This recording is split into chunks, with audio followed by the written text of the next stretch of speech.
2024 Gerindra Kabupaten Bogor kami akan menang. Seorang patriot hanya tunduk kepada satu majikan. Jabatan hari ini kepala dinas yang kosong kurang lebih ada 6, Pak. Sekretaris dinas yang kosong ada beberapa. Jabatan eselon 2, eselon 3, eselon 4 hari ini yang kosong kurang lebih sekitar 100 lebih. Belum ditambah para guru, para kepala sekolah.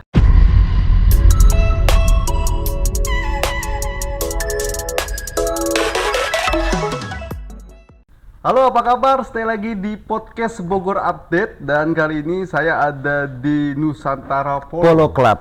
Club. Waduh. Jadi tadi saya sudah iseng-iseng nih ngobrol, pengen berkuda langsung gitu.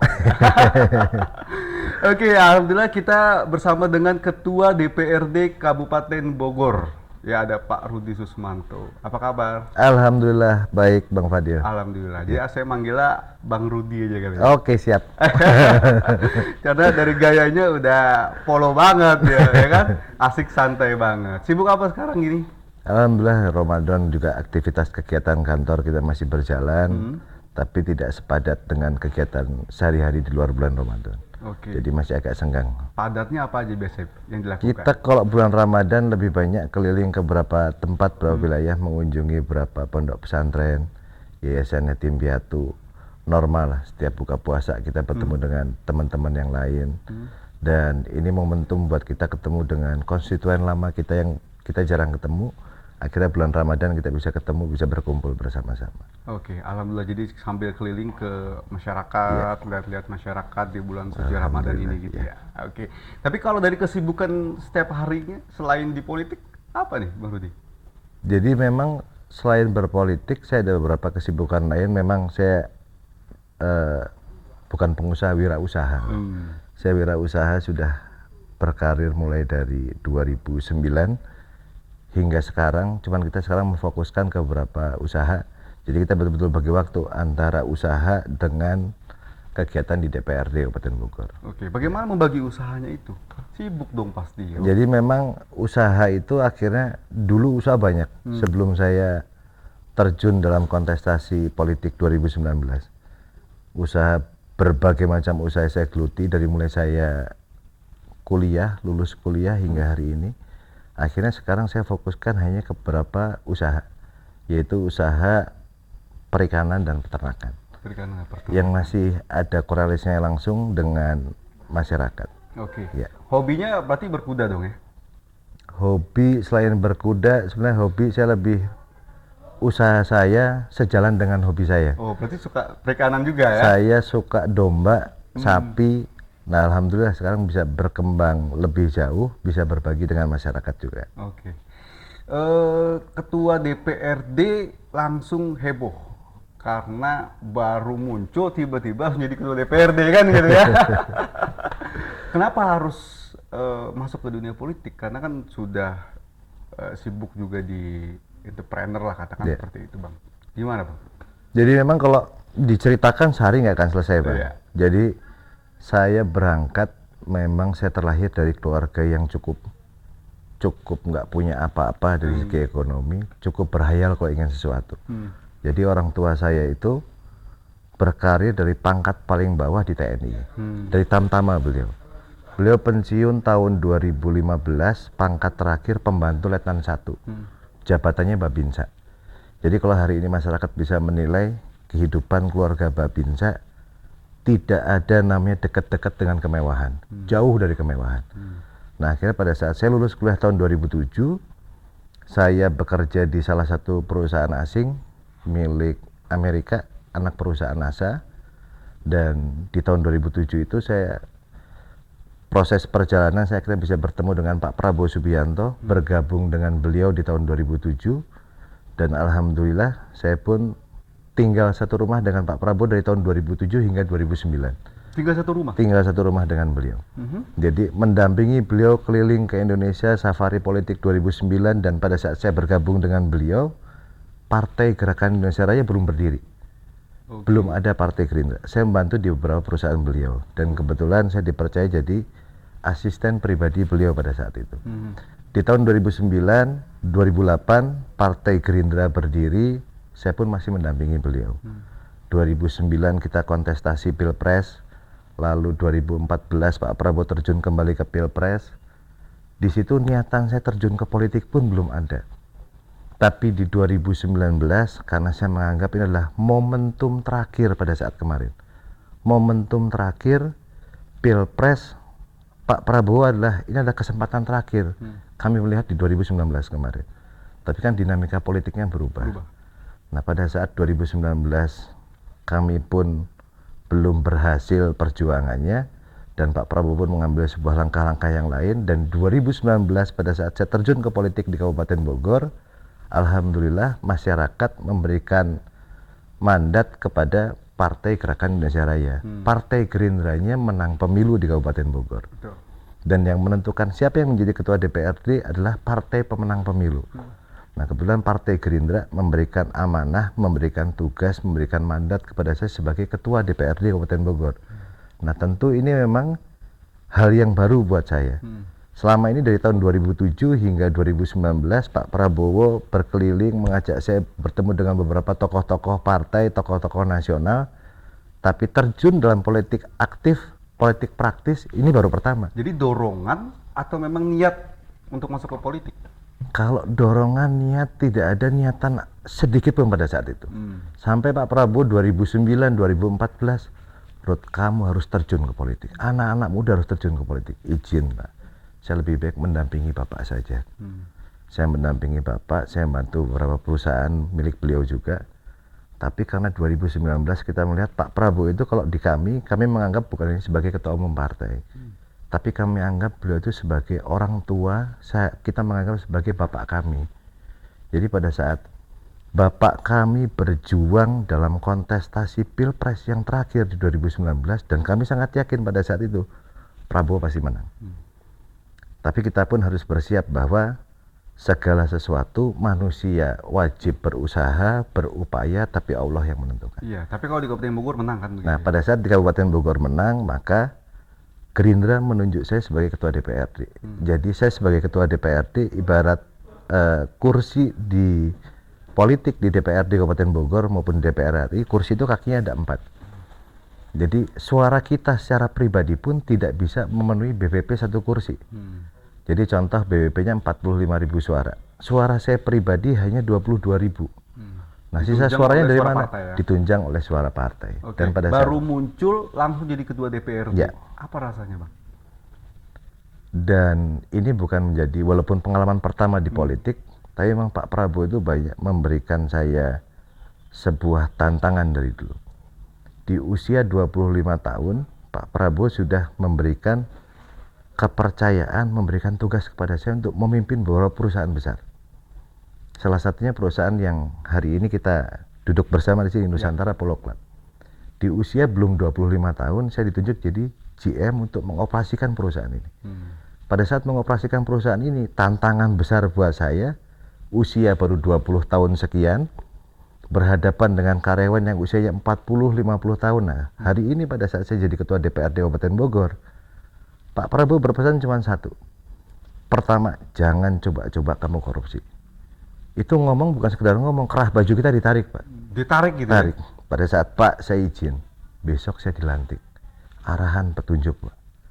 Tarik kerah baju. Kalau kamu korupsi, saya sikat kamu. Oh, siap. Gitu.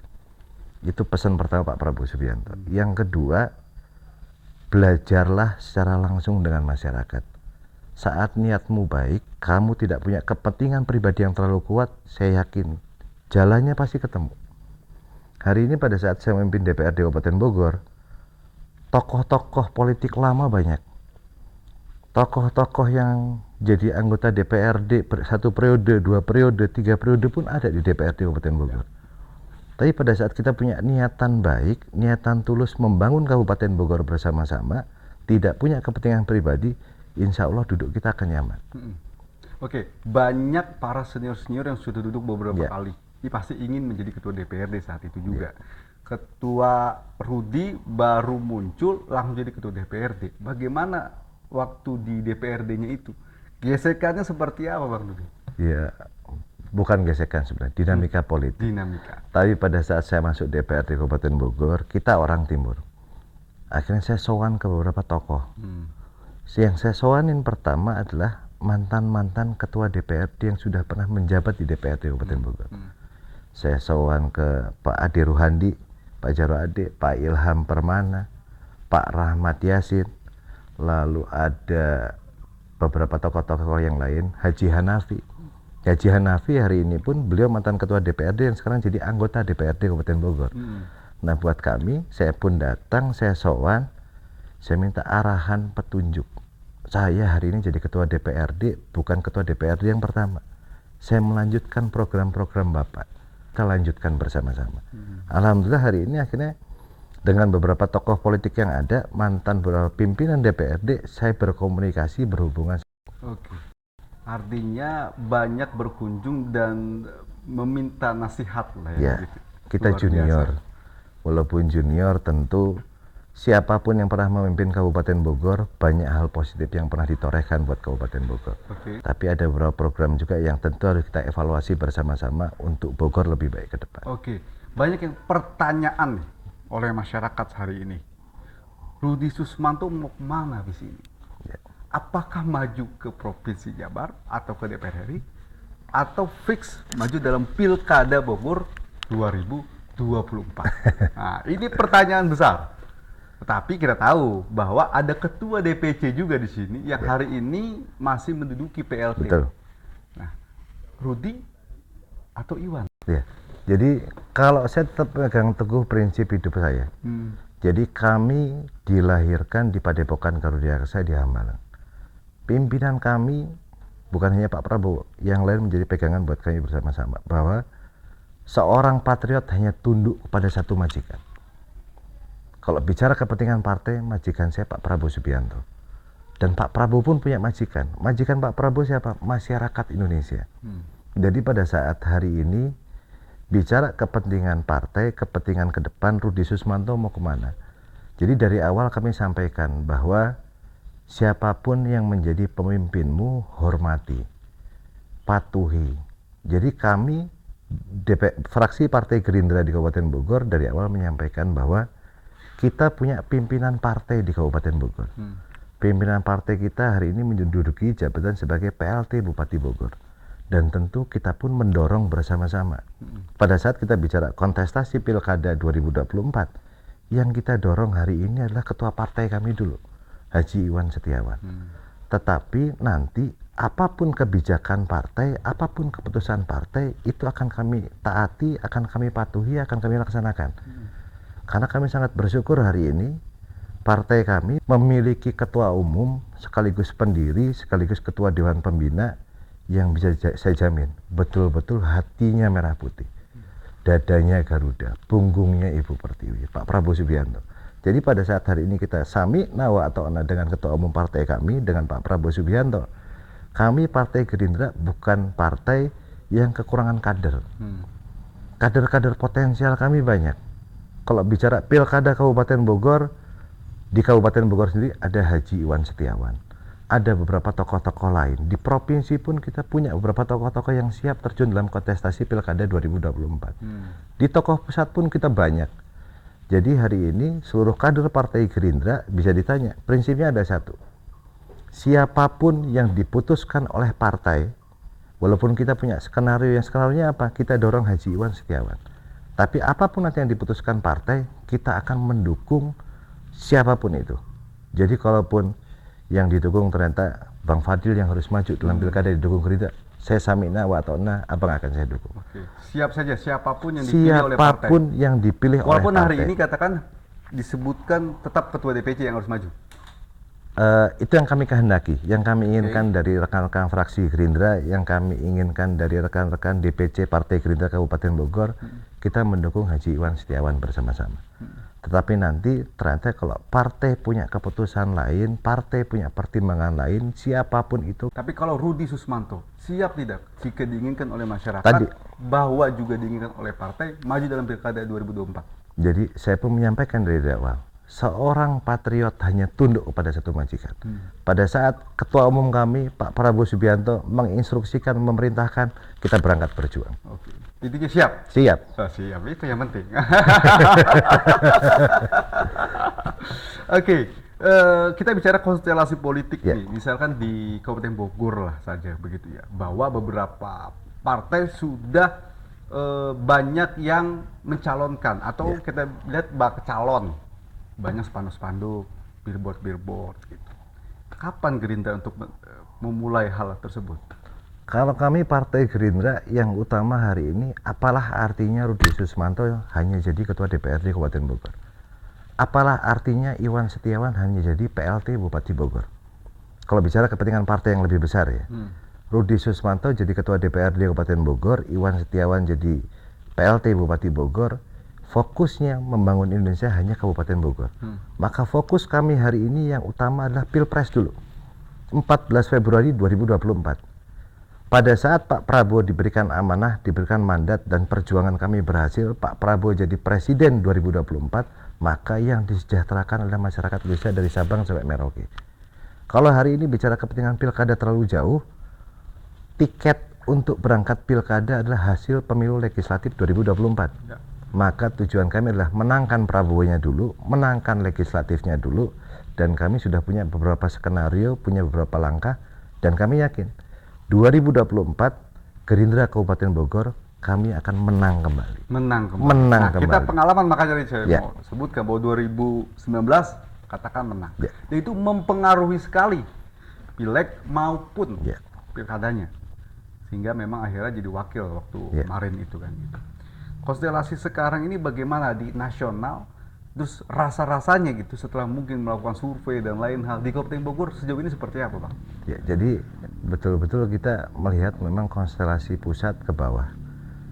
Dan hari ini yang membuat saya secara pribadi terharu dan berbangga diri adalah melihat langkah yang diambil oleh Ketua Umum kami. Kalau bicara, dan ini sekaligus pembelajaran juga buat para politisi di Kabupaten Bogor, bahwa berpolitik itu seperti kita main bola, Pak. Pada saat main bola, supporter yang kiri teriak, yang kanan teriak. Tapi pada saat selesai pertandingan sepak bola, yang kalah memberikan selamat kepada pemenang. Selamat, Anda memenangkan pertandingan. Yang menang memberikan selamat kepada yang kalah. Terima kasih sudah bertanding, sudah bertarung secara sportif. Jadi yang namanya politik pada saat kontestasi sudah selesai, kalau cinta bangsa Indonesia, cinta Kabupaten Bogor, jangan bawa warna itu terlalu jauh. Dan hari ini Pak Prabowo Subianto akhirnya saya bergabung dengan pemerintah karena kami tidak mau bangsa Indonesia terbelah. Kalau hal ini berjalan hal yang sama di Kabupaten Bogor, saya yakin Kabupaten Bogor akan lebih maju daripada negara-negara tetangga kita. Contoh Singapura, luas wilayah kita bedanya nggak terlalu jauh. Tapi pada saat stabilitas politik terbangun dengan baik, potensi wilayah kita punya. Dan stabilitas politik dibangun dari apa? Kondusivitas antar tokoh-tokoh politik yang ada di Kabupaten Bogor. Jadi kalau kita ngeliat konstelasi ke depan, kami sangat berharap kita punya warna partai masing-masing. Tapi membangun sebuah wilayah, janganlah warna itu terlalu jauh. Warna kita adalah satu. Semua partai punya kepentingan yang sama, punya tujuan yang sama, ingin memakmurkan masyarakatnya. Kalau sama-sama punya tujuan yang sama, ayolah kita duduk bareng, kita membangun bersama-sama. Jadi tadi, saya punten, jadi beberapa tokoh-tokoh politik yang ada hari ini belajarnya nggak usah jauh-jauh. Lihat aja pertandingan sepak bola. Selesai bertanding, yang menang memberikan salam kepada yang kalah, bahwa terima kasih sudah bertanding, bertarung secara sportif. Habis itu yang kalah memberikan selamat, terima kasih sudah bertarung secara sportif dan saya akui Anda menang. Jadi kalau urusan politik sudah selesai, kita masih ketemu malas, warna baju karena beda, kita nggak temenan, ya saya anggap politisi kemarin sore. Baru kemarin sore. Ngambekan gitu ya, baperan gitu ya. Jadi nggak boleh baperan. Nggak boleh baperan. Itu, iya. Ya, Bang, ya? Karena saya belajar banyak, walaupun saya tidak terjun di politik praktis dari 2009. Tapi hal ini saya melihat Ketua Umum saya bertemu dengan beberapa tokoh-tokoh nasional yang hari ini kita ngobrol bercanda-bercanda di meja makan. Pulang ke rumah lihat di TV beritanya sudah berbeda. Iya. Dan itulah dinamika politik konstruksi politik yang dibangun cukup baik di pusat. Oke. Dan kami berharap di Kabupaten Bogor pun melihatnya sama, bahwa tidak ada yang paling kuat, tidak ada yang paling hebat. Kondisinya gimana emang kalau di Kabupaten Bogor? Kalau kita melihat Kabupaten Bogor, kondisi hari ini ya. Jadi kalau kondisi hari ini memang butuh perhatian, butuh kasih sayang dari semua pihak. Bogor ini, kalau kita melihat memang kita dicoba berkali-kali. Alam mencoba kita dilantik 2019, akhir tanggal 27 September 2019. Baru dilantik, tanggal 1 Januari 2020, kita dapat cobaan musibah banjir tanah longsor Bogor Barat, Bogor Timur. Ya. Pak Presiden pun sampai hadir beberapa kali ke wilayah tersebut. Baru masuk di bulan Maret 2020, penanganan banjir tanah longsor belum selesai, bangsa Indonesia termasuk Kabupaten Bogor dihantam pandemi COVID-19. Ya. Yang mana tadinya kita punya beberapa program untuk memaksimalkan pembangunan di Kabupaten Bogor, akhirnya beberapa program harus anggarannya direfocusing.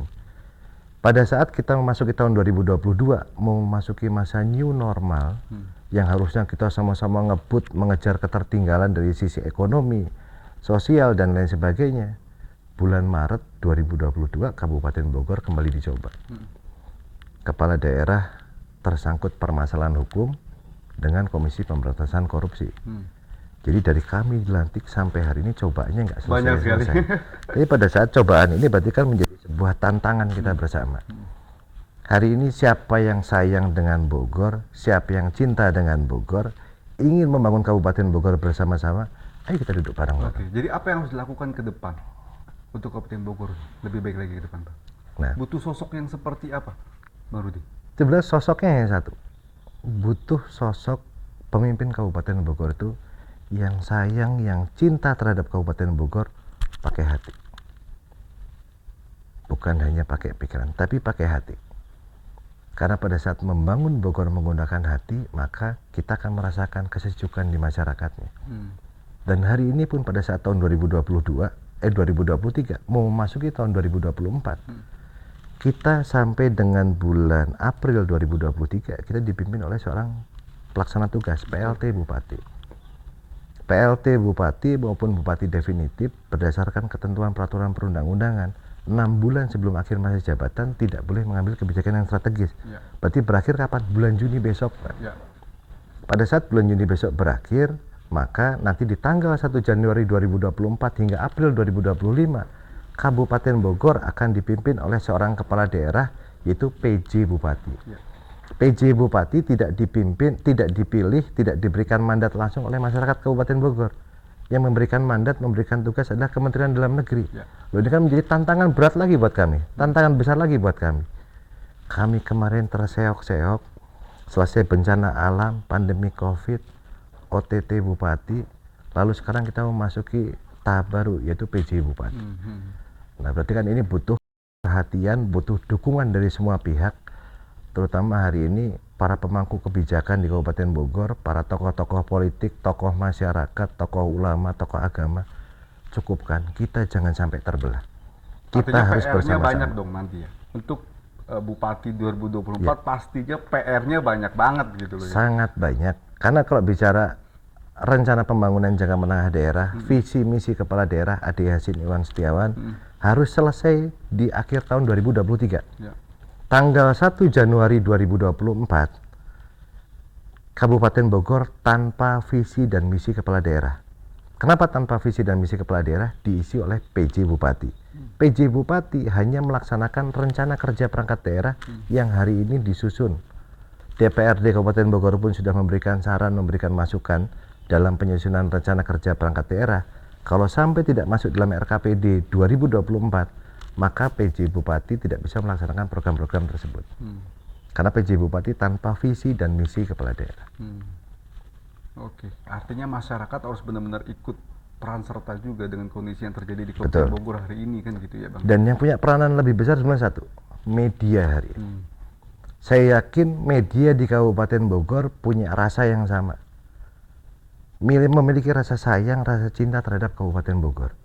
kami sangat berharap media hari ini tetap objektif seperti kemarin dan seperti hari ini dan membangun kerangka berpikir yang sangat konstruktif, lalu betul-betul memberitakan segala sesuatu halnya yang menciptakan iklim kesejukan, kondusivitas di Kabupaten Bogor, sehingga pada saat kondusivitas terbangun dengan baik, pemberitaannya pun memberitakan hal yang betul-betul objektif, maka ke depan kami yakin kita akan bisa bangkit lagi untuk lebih baik lagi di Kabupaten Bogor.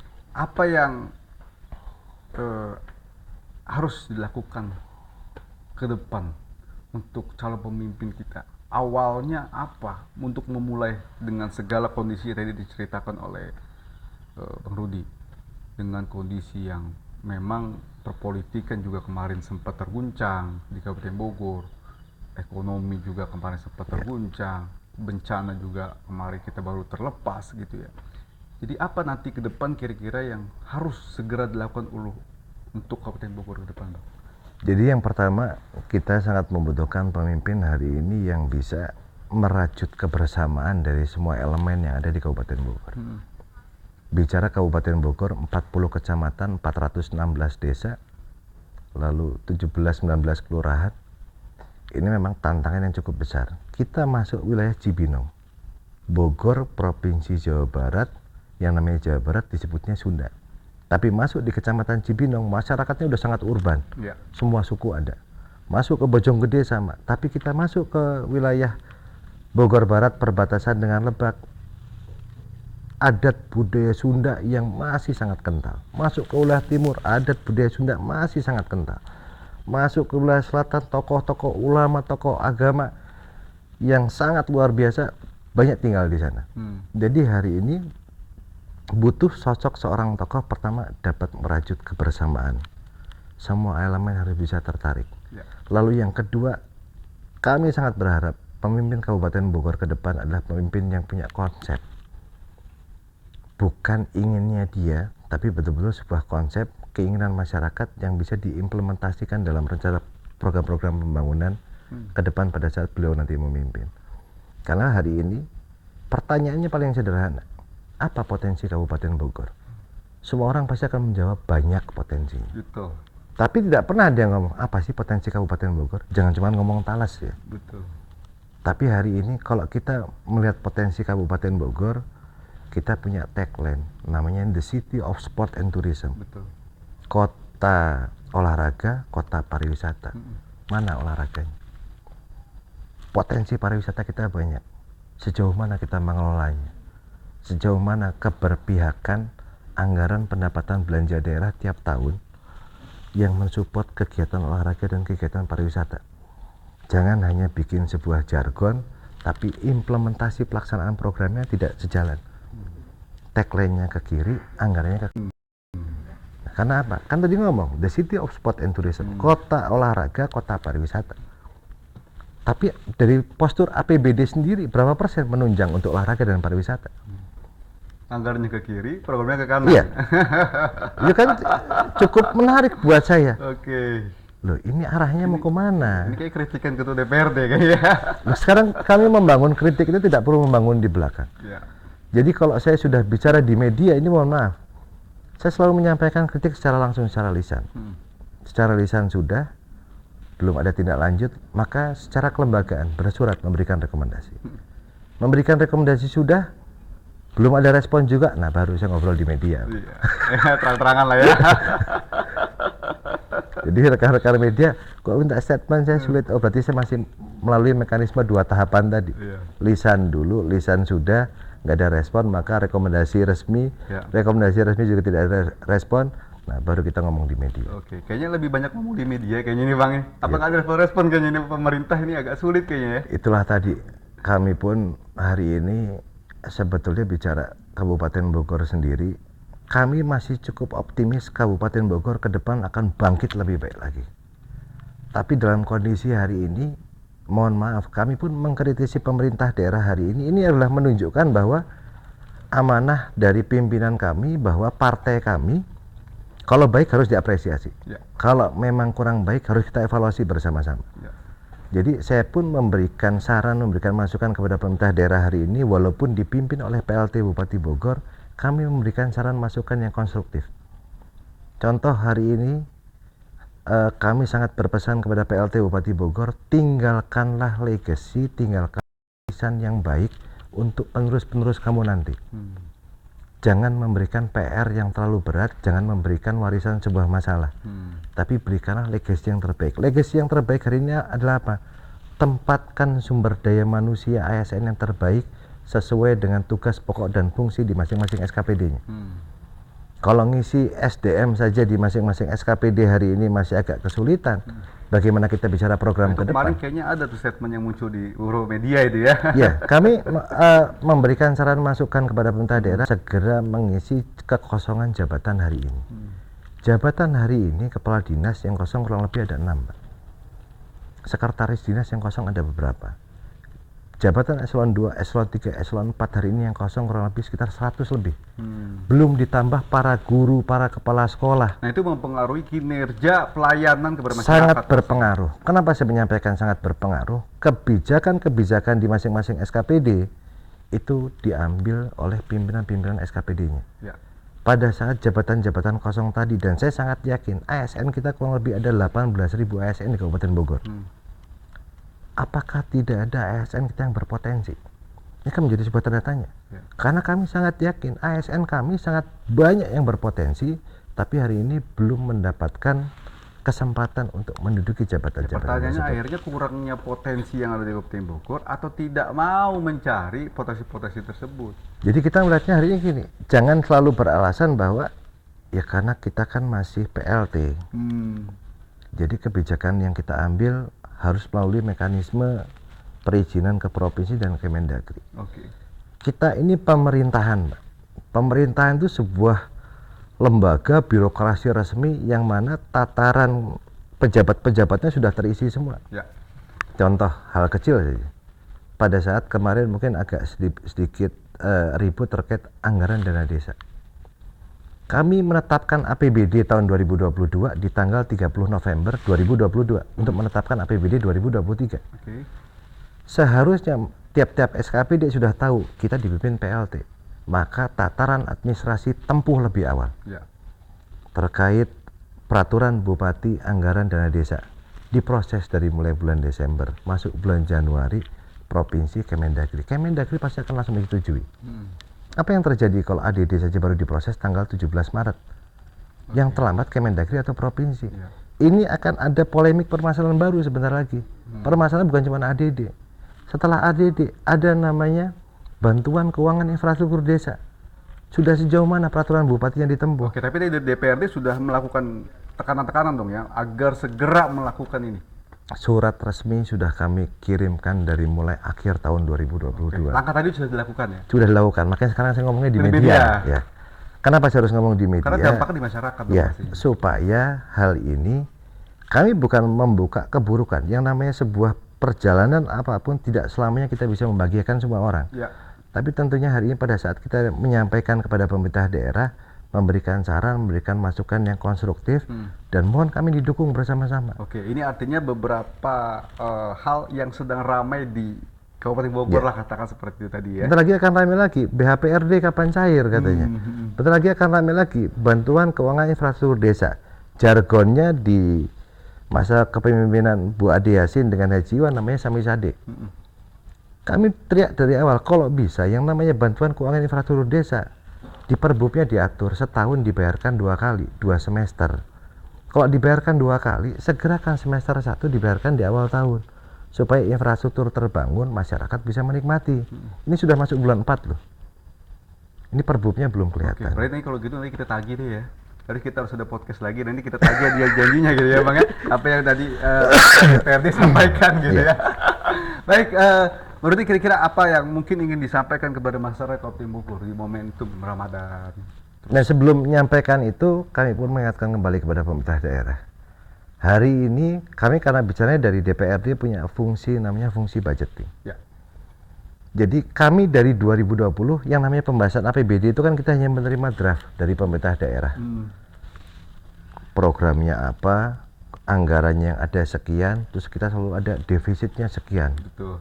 Jadi kita hanya membahas itu mengurangi defisit. Padahal yang namanya APBD, bagaimana caranya APBD bisa menggerakkan roda perekonomian masyarakat. Kalau Bang Fadil juga pengusaha juga, keluar duit berapapun saya dapat untung berapa, yang namanya uang pengusaha. Tapi yang namanya APBD, berapapun uang yang digelontorkan, bagaimana caranya bisa menggerakkan roda perekonomian masyarakat. Maka saya pun menyampaikan dari awal di tahun 2020. APBD hari ini tiap tahun pada saat mengesahkan, kenapa Bupati tidak mengambil sebuah momentum politik? Momentum politiknya apa? Harusnya beliau bisa menyampaikan, dengan saya menetapkan bersama DPRD APBD 2023, saya akan buka 20.000 lapangan pekerjaan baru. Caranya seperti apa? Dari awal kami sudah menyampaikan, kenapa kami butuh pemimpin yang bisa merajut kebersamaan. Harus ada namanya integrasi antar program, antar SKPD. Baik Bang, kira-kira apa pesan dari Ketua DPRD Kabupaten Bogor untuk masyarakat Kabupaten Bogor, Bang? Ya, jadi buat masyarakat Kabupaten Bogor, saat ini kita sudah memasuki tahapan tahun politik. Tahun politik tentu semua masyarakat Bogor punya pilihan, punya pandangan terhadap beberapa partai politik, maupun nanti ada tokoh-tokoh dari legislatif maupun calon presiden maupun calon kepala daerah. Pesan saya cuma satu, kita sama-sama menyayangi Kabupaten Bogor. Kita yakin Bogor ke depan akan menjadi sebuah kabupaten yang lebih maju, lebih hebat, lebih berkeadaban. Dan kami sangat berharap masyarakat Kabupaten Bogor jangan mudah terprovokasi hari ini. Jadi dengan majunya teknologi informatika, baik dari media sosial dan lain sebagainya, segala hal pemberitaan informasi yang muncul harus betul-betul ditelaah baik-baik. Kebersamaan itu penting, dan kuncinya adalah satu, benteng pertahanan terakhir bangsa kita adalah persatuan. Musuh utama bangsa kita adalah perpecahan. Mari merajut bersama-sama dari semua elemen masyarakat Kabupaten Bogor, kita bangun Kabupaten Bogor dengan kebersamaan, dengan sukacita bersama-sama, sehingga masyarakat Bogor nyaman dan dapat tercipta iklim yang sejuk bagi semua kalangan, semua pihak di Kabupaten Bogor. Oke, saya kira itu adalah statement yang luar biasa, sehingga mengademkan seluruh masyarakat Kabupaten Bogor di kondisi perpolitikan, apalagi di zaman hari ini banyak ya tadi ya propaganda-propaganda yang muncul, sehingga memang di bulan Ramadan pas rasanya kalau kita adem-adem dulu lah begitu ya. Apalagi nanti sudah mulai panas karena proses pemilu juga sudah mulai dilakukan gitu. Apalagi yang paling penting hari ini banyak pemberitaan tuh setiap habis sahur, menjelang sahur, ada beberapa anak-anak muda kita yang keliling bawa senjata tajam, lalu tawuran. Pesan saya cuma satu, kita pernah menjadi kalian, tapi pada saat di zaman kita dulu, akhirnya hari ini kita berpikir juga bahwa setiap perseteruan yang kalah jadi arang, yang kalah jadi yang menang jadi arang, yang kalah jadi abu. Dan yang lebih penting lagi adalah satu, saya yakin anak-anak muda Kabupaten Bogor adalah anak-anak muda yang punya potensi luar biasa. Jaga diri kalian baik-baik, karena dari Kabupaten Bogor saya yakin anak-anak muda kita ke depan ada yang jadi jenderal, ada yang jadi dokter, bahkan ada presiden yang berangkat dari Kabupaten Bogor. Jadi hari ini kalian punya potensi yang cukup luar biasa. Daripada kita mudah terprovokasi, kita mudah terbawa oleh teman-teman kita yang belum tentu benar, hari ini tuangkan ekspresi kreativitas kalian untuk membangun Kabupaten Bogor bersama-sama. Oke, mantap. Thank you banget atas waktunya. Siap. Untuk Ketua DPRD Kabupaten Bogor. Sukses buat Gerindra. Saya terima kasih banyak. Sukses buat semuanya lah ya. Dan titip 2024 Prabowo Presiden. Oke, thank you banget buat Ketua terima DPRD. kasih. Terima Dan kasih. kita ketemu lagi di next talk show kita. Saya Fadil dan juga Ketua DB Bang Rudi Susmanto pamit undur diri. Terima kasih. Sampai jumpa. Thank you, Bang. Terima kasih, Bang.